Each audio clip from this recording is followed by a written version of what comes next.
I'm taking such good care of my little white boys. I assume you planned this? Not this part.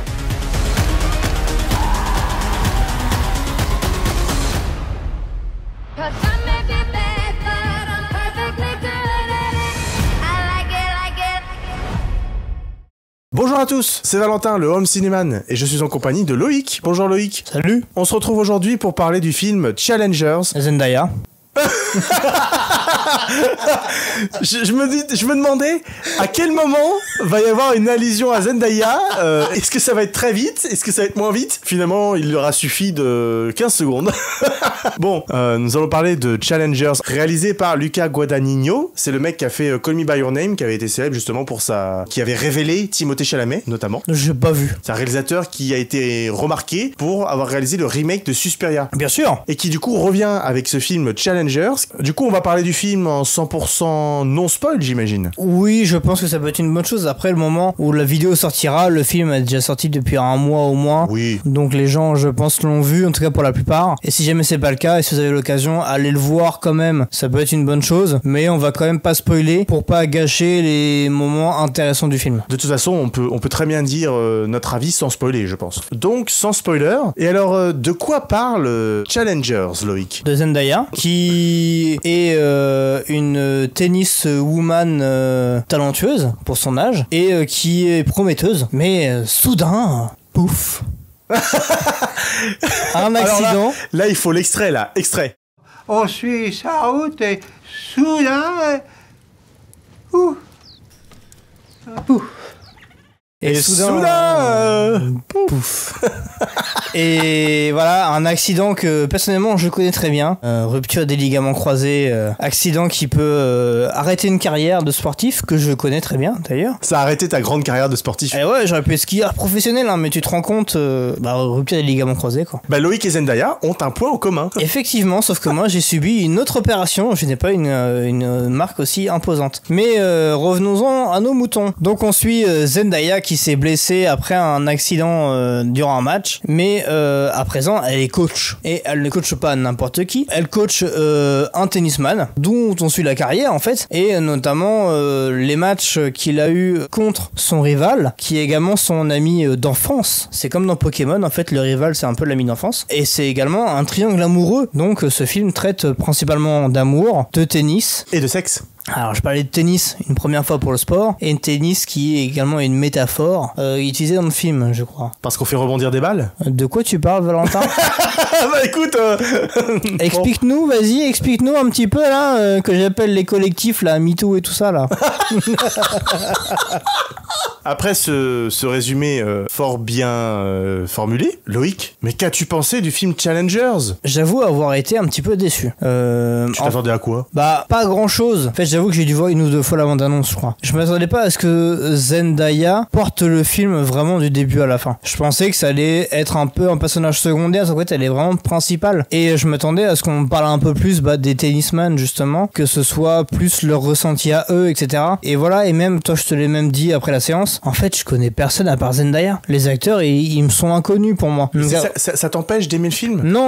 Mais ce que je veux dire, c'est que j'arrive pas à accrocher aussi dans la manière de faire, tu vois, dans la manière de jouer. Et je dis pas qu'ils sont mauvais, mais je dis juste que je sais pas, j'ai eu une difficulté à m'accrocher à eux, même si leur histoire, leur développement était toujours intéressant. Hein. C'était très bien fait d'ailleurs, la relation entre les deux gars et même tous les trois avec Zendaya. Mais je sais pas, j'ai eu un sentiment un peu de déception en fait dans le film, en mode mais en fait Challengers c'est quoi? C'est surtout en référence au match de tennis qu'on suit et non pas forcément Zendaya, même si à un moment dans le film on voit Challengers Game, on voit la référence entre le tennisman et Zendaya. Là on parle surtout de tennis même. En fait je m'attendais à ce que le film parle de tennis, pas à 200% mais presque en fait, pas qu'on suive un peu les débats amoureuses machin et tout, je sais pas ce que j'avais dans ma tête en fait au niveau des a priori de ce film, je sais pas, ouais, ce que j'ai vu m'a pas forcément satisfait et du coup ce qui fait que bah le film ne m'a pas forcément totalement convaincu. Et toi, Valentin? Bah moi je suis d'accord avec toi, je dirais plus précisément que je fais une différence entre la forme et le fond, où j'ai trouvé la forme très très bonne, mais le fond pas convaincant, comme tu disais. Du coup, pour rentrer un peu plus en détail, la forme, j'ai beaucoup aimé. Super photographie d'ailleurs, le fait aussi que le film soit... La construction du film que j'ai beaucoup aimé, c'est-à-dire que on nous raconte pas le film de manière linéaire. Il nous faut un peu une Christopher Nolan. Réalisateur que tu adores d'ailleurs. Bien sûr, tout à fait, c'est faux. La construction du film est particulière parce qu'on fait des allers-retours dans le temps constamment. On part du présent, c'est-à-dire les événements qui se terminent en 2019. Les événements qui ont lieu à la fin du film, en fait, on commence à les suivre au début, puis on passe 18 ans plus tôt, puis après on revient dans le présent pour repasser 2 heures plus tôt. Du coup, j'ai bien aimé la construction du film, comment on nous raconte l'histoire, parce que je pense que si ça avait été raconté de manière linéaire, ça aurait été encore plus chiant que ça ne l'est. Oui. J'y viens tout à l'heure. Toujours sur la forme, voilà, la construction du film non chronologique est très sympathique et amène un rythme particulier au film que j'ai bien aimé, et ça permet justement de ne pas plonger le spectateur dans l'ennui, je trouve. En tout cas, c'était mon cas. Et aussi pour ajouter sur la forme, du coup, la manière dont est filmé, dont sont filmées certaines scènes, comme par exemple durant les matchs, on a à certains moments en fait, on est le joueur, et à d'autres moments, on est la balle. Ouais, caméra subjective du personnage. C'est ça. La balle, ouais. Et je pense que si tu vois le film en 3D, je pense qu'il y a un ou deux fois, faut poser le popcorn, parce que sinon, je pense que tu te prends la balle en pleine tête. Sauf que le film n'existe pas en 3D. Donc heureusement d'ailleurs, parce que ouais, il y a des moments en fait, l'impression de recevoir la balle. Ça m'est arrivé la première fois, je suis oh putain. Et pourtant c'était pas en 3D, hein. Mais ouais, c'est des sentiments comme ça, et ça c'est bien, parce que du coup, on n'est pas juste spectateur comme les spectateurs dans le match. On est littéralement sur le court. On a les raquettes et on joue avec la balle, quoi. C'est un dialogue en fait entre le film et nous. Et comme le dit Zendaya dans le film, c'est pas un spoil, hein. En fait, le tennis, c'est une relation de couple. Oui. Et là, pour le coup, on était entre guillemets en couple avec le film. C'est ce qui était intéressant dans la forme, en tout cas. Bah, je suis bien d'accord. Hein, la mise en scène en général dans le film est quasi parfaite. Hein. Moi, j'ai rien à dire sur la forme, voilà. Donc, la forme totalement validée. Moi, j'aime beaucoup ce réalisateur et il a pour habitude, voilà, de soigner ses films et de faire encore une fois des films non conventionnels et de proposer des choses particulières. C'est pour ça que j'attendais beaucoup ce film. J'étais un petit peu déçu parce que j'attendais de voir le film, parce que le réalisateur, je le suis depuis pas mal de temps déjà, et puis j'attends de voir ses nouveaux projets. Et j'étais déçu du fait qu'on nous avait annoncé que le film allait sortir que sur Amazon Prime. Donc sur une plateforme, et donc voir ce film à la maison, moi ça m'aura un petit peu embêté. Bon, même si j'ai pas été convaincu totalement du film, je suis quand même content d'avoir vu au cinéma et de pouvoir soutenir ce genre de projet. Et du coup, bah, le film a quand même pu sortir en salle, du fait que Amazon, MGM s'est associé à Warner. D'ailleurs, on a les deux logos au début du film, ça nous a un petit peu perturbé. Donc voilà, je suis content que le film soit sorti en salle et qu'il nous ait offert une forme tout à fait convenable. Maintenant, ce qui est problématique, je trouve, c'est le fond. Enfin, problématique. Disons que c'est pas problématique. Le film est bien dans l'ensemble, mais moi, il m'a pas convaincu vraiment sur le fond, parce que c'est un super triangle amoureux. Voilà, les relations entre les trois personnages principaux, donc les deux mecs et Zendaya, sont très bien construites, très bien amenées. On comprend les enjeux de leur relation à chaque fois. Et ce qui est intéressant dans ce triangle amoureux, c'est que chacun a une vraie interaction, un vrai développement avec l'autre. C'est pas par exemple Zendaya et l'un des deux et l'autre qui est un petit peu sur le côté ou qui a une relation qu'avec Zendaya. En fait, les trois ont chacun une vraie relation développée. C'est-à-dire qu'en fait, bah, dans le triangle, c'est vraiment un triangle équilatéral, quoi. Tous les côtés sont égaux. Chaque côté du triangle, ça symbolise une relation entre deux personnages. Et ben tous les trois côtés sont extrêmement bien développés et utilisés. Voilà, c'est un vrai triangle amoureux. C'est pas deux personnages qui ont une relation et le troisième qui vient avoir une relation avec que l'un des deux, par exemple. Voilà, chacun a une relation avec les deux autres qu'on comprend parfaitement. Donc voilà, les relations sont bien établies et intéressantes, mais je sais pas pourquoi le film m'a pas passionné avec cette histoire. En fait, on n'arrive pas à y croire. Ah, tu crois pas en... Enfin, en tout cas, pour ma part, en fait, j'arrive pas à croire à l'histoire des trois, en fait, genre leur relation et tout, je sais pas. À la véracité de cette relation. Ouais, je sais pas, j'ai eu du mal par rapport à ça, tu sais,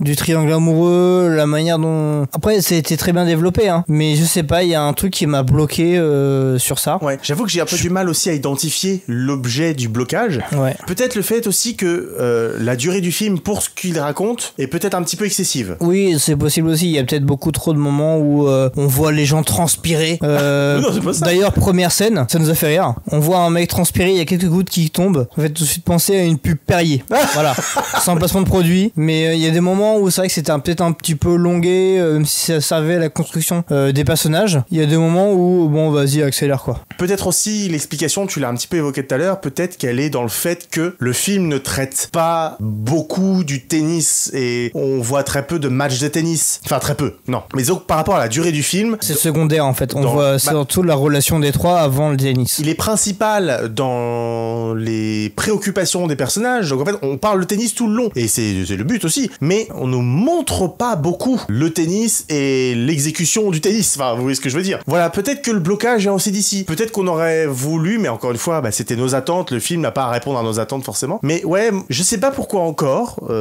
J'ai du mal à adhérer à la proposition à 100%. Mais moi, je considère pas que ce soit un mauvais film. Pas du tout. Non, c'est juste que c'est un film qui nous a pas convaincus, mais c'est pas pour autant qu'il était mauvais. C'est pas un film qu'on retrouve dans nos tops, quoi. Ça, c'est sûr. C'est sûr, mais c'est dommage parce que moi je voulais l'aimer, et je voulais l'aimer, j'ai pas aimé. Peut-être que voilà, je m'attendais à un coup de maître de la part du réalisateur et que je ne l'ai pas eu. Voilà, j'ai encore du mal à me définir pourquoi. Un coup droit ou un revers? Tu parles plus de tennis que. Ah bah que le film. Mais c'est Exagère vrai un peu. que ça me fait penser un petit peu à un autre film. C'est un vieux film, je pense que tu vas te souvenir, toi c'est des années 2000 je crois. Avec Scarlett Johansson. Avec le tennis je crois aussi. Ou de ping-pong. Il y a un Match truc point. Voilà. Oh. Et du Ah coup oui. je sais pas, genre j'ai pensé à ça où en fait bah le tennis en fait est secondaire et du coup ouais c'était dommage. Moi, j'arrive pas à mettre le doigt précisément sur ce qui m'a vraiment déplu. Je pense pas qu'il y ait quelque chose qui m'ait fondamentalement déplu, mais j'y suis resté hermétique à. En tout cas, pas totalement, mais voilà, je suis resté un petit peu plus hermétique que ce que je pensais au film. C'est dommage parce que je voulais vraiment l'aimer et totalement adhérer à la proposition. Maintenant, la proposition est totalement Ouais, acceptable satisfaisante, ouais. et satisfaisante en soi. C'est ça, c'est pas comme un film comme Chien et Chat ou Godzilla X Kong où on dit ouais c'est de la merde, il y a ça qui va pas et tout. C'est vraiment une histoire de ressenti en fait. Ouais. Et ça arrive souvent que des fois le ressenti soit pas positif sans forcément avoir de raison derrière. Ouais, mais là, il est positif. C'est juste que Oui c'est ça, c'est juste que là bah ça nous a pas convaincus. j'aurais aimé être plus emballé, moi. C'est ça, moi aussi, et pour le coup voilà. Je m'attendais à être plus emballé, mais je ne l'ai pas été. Donc bah c'est comme ça. Écoutez, si vous avez aimé le film, tant mieux pour vous. Si vous ne l'avez pas vu, bah on recommande quand même d'y aller parce que Oui. j'aimerais que plus de gens aillent voir ce genre de film parce que c'est une proposition. Moi j'aime bien le réalisateur, j'aimerais qu'il fasse d'autres films. C'est une proposition acceptable. Moi je pense qu'il faut quand même donner sa chance. Si ça vous intéresse de près ou de loin, n'hésitez pas à y aller. Sur ce, eh bien merci de nous avoir écoutés. N'hésitez pas à vous abonner, à laisser un pouce bleu, à laisser un commentaire, d'aller voir notre compte Sens Critique. Les liens sont dans la description de la vidéo. Vous pouvez aussi y trouver le lien du Twitter de la chaîne. Merci de votre fidélité. Et puis N'hésitez pas à regarder d'autres vidéos de la chaîne. oui, bien sûr, il y en a pléthore maintenant. Je vous souhaite une bonne matinée, après-midi, soirée. C'est combien ça pléthore? Pléthore, il y en a beaucoup, il y en a plusieurs. C'était pour la vanne. C'est combien ça pléthore en nombre, voilà. Ah, désolé, c'était gros flop. Voilà, c'est ça. Écoute, ça peut pas marcher tout le temps. Désolé. Ouais, non, mais je suis pas au top là. Faut que j'arrête là. Non, c'est moi, j'ai pas été réceptif. Tu vois, c'est en accord avec le film. Je suis pas réceptif en ce qui concerne ce film. Ah ouais, non, mais j'ai compris, ouais. Bah écoute, je t'envoie la balle, tu la renvoies pas, tant pis. Hey, c'est tout, quoi. Voilà, c'est tout. Ah bah désolé, j'ai perdu le point. Allez, 15-0. Sur ce, à la prochaine. Salut. Salut.